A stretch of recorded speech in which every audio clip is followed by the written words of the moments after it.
ఓం నమో భగవతే వాసుదేవాయ. శ్రీ అన్నంగరాచార్యులు వారు రచించిన శ్రీ వెంకటేశ్వర సుప్రభాతంలో మంగళాశాసనం చెప్పుకుంటున్నాం.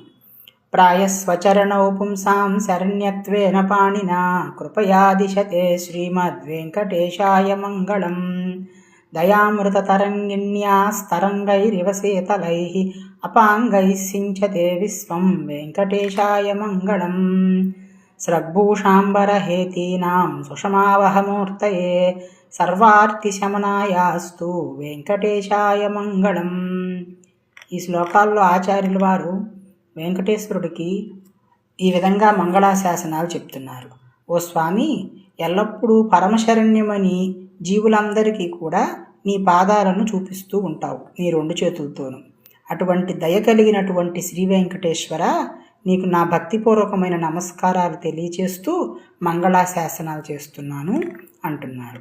అలాగే దయ అనేది అమృతపు నది యొక్క అలల్లాగా చల్లనైన ఆ స్వామి యొక్క చూపులతో సమస్త ప్రపంచాన్ని చల్లబరుస్తూ ఉంటుంది. అటువంటి శ్రీ వెంకటేశ్వర స్వామి నీకు మంగళములు కలుగుగాక అని చెప్తున్నారు. అంతేకాకుండా శ్రీ వెంకటేశ్వరుడు తాను ధరించిన పూలమాలలు, ఆభరణాలు, ఆయుధాలు, పీతాంబరము వీటన్నిటికీ పరమశోభను కలిగించేటువంటి దివ్యమంగళ విగ్రహంతో ఉన్నాడు. ఆయన ధరించటం వల్ల వాటన్నిటికీ అందము, శోభ కలిగినవి.